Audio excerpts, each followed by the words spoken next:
Bună ziua! Rețeta de astăzi este o ciorbă cu perișoare, o ciorbă, bineînțeles, de post vegană.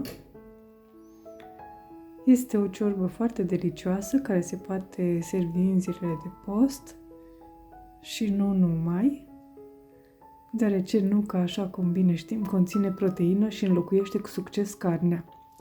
Pentru această rețetă, pentru ciorbă, am folosit o ceapă medie, un morcov mediu, o bucată de țelină rădăcină de 100 de grame, un ardei gras, 100 de grame pastă de tomate, o legătură de mărar, o legătură de pătrunjel, 50 de ml de ulei de măsline, sare și zeamă de lămâie după gust. Pentru perișoare am folosit o ceapă medie, 4 linguri de nucă măcinată, 4 linguri de orez, 4 linguri de griș sau pesmet și sare după gust. Pentru început am tăiat toate legumele, am tăiat o ceapă medie.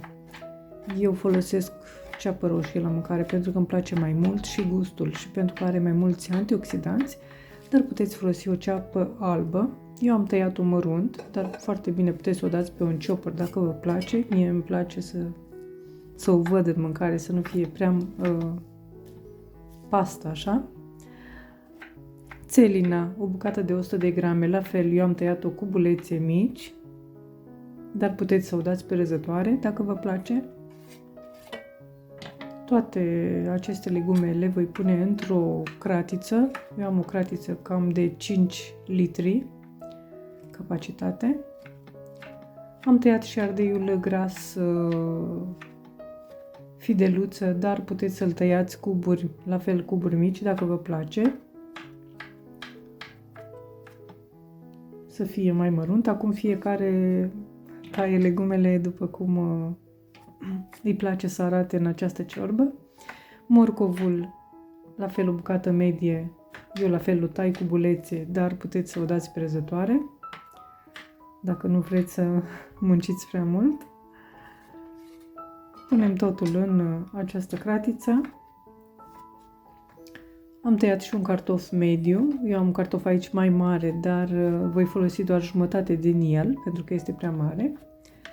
Voi pune doar jumătate la ciorbă.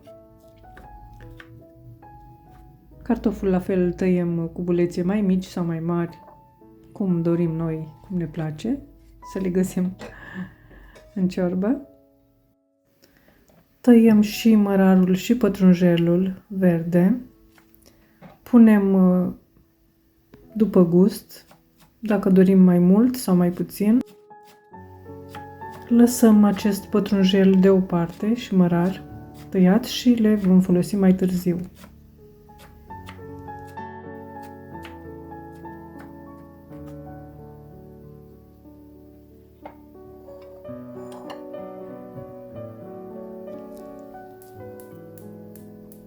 Punem această cratiță pe foc mediu, adăugăm o cană de apă, amestecăm puțin legumele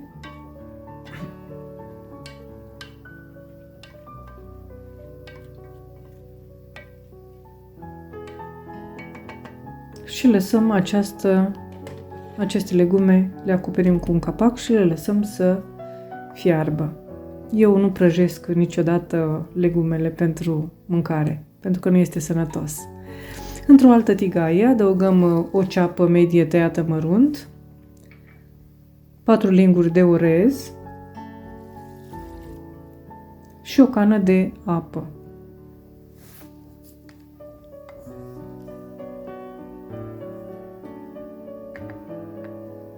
Acoperim și lăsăm să fiarbă.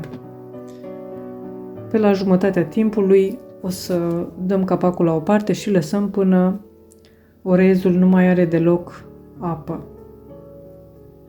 Punem acest orez cu ceapa într-un bol. Adăugăm nuca măcinată 4 linguri, griș sau pesmet 4 linguri, sare după gust,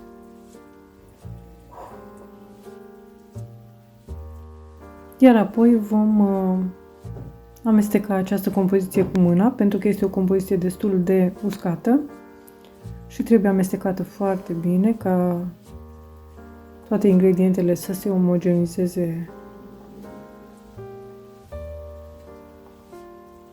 Apoi ne udăm mâinile cu apă și formăm aceste perișoare de mărimea pe care o dorim. Eu le-am făcut mai micuțe și am obținut în jur de 20 și ceva de bucăți din acestea.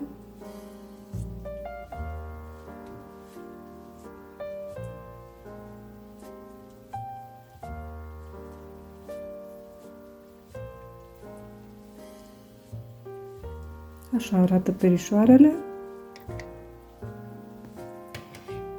Le lăsăm deoparte și ne ocupăm de zarzavatul care între timp a fiert. Adăugăm peste el pastă de tomate, cam 2 linguri, 100 de grame, sau putem să punem 200-250 de mililitri de bulion. Adăugăm sare după gust sau vegeta fără monoglutamat și eu am pus și puțin leuștean uscat, dar puteți să puneți proaspăt dacă aveți. Iar apoi am completat cu apă rece. Așa cum v-am spus, eu am folosit o cratiță de 5 litri și am pus apă cam cu 2 degete mai jos de marginea de sus a oalei. Am adăugat și zeamă de lămâie după gust, uleiul de măsline câteva linguri. Eu folosesc un ulei de măsline presat la rece pentru că este mai sănătos, dar puneți oricare alt ulei vă place. Adăugăm și puțin zarzavat după gust. Iar apoi când ciorba a fiert, adăugăm perișoarele, dar focul îl dăm la mic sau chiar putem să-l oprim puțin până punem perișoarele. Focul trebuie să fie la mic, să nu fie mare, pentru că dacă va fierbe prea mult ciorba, există pericolul ca perișoarele să se desfacă. După ce punem aceste perișoare, fierbem cam 10 minute, nu mai mult. Mai adăugăm zarzavat dacă ne place și după 10 minute ciorba noastră este gata. Așa arată perișoarele, eu zic că arată destul de drăguț. Este o ciorbă delicioasă.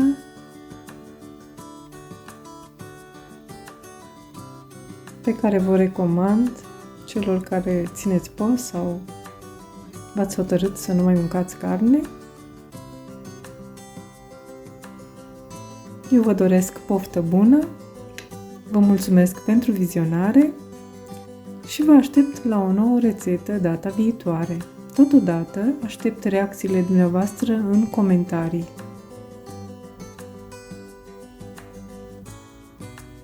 La revedere! O zi bună!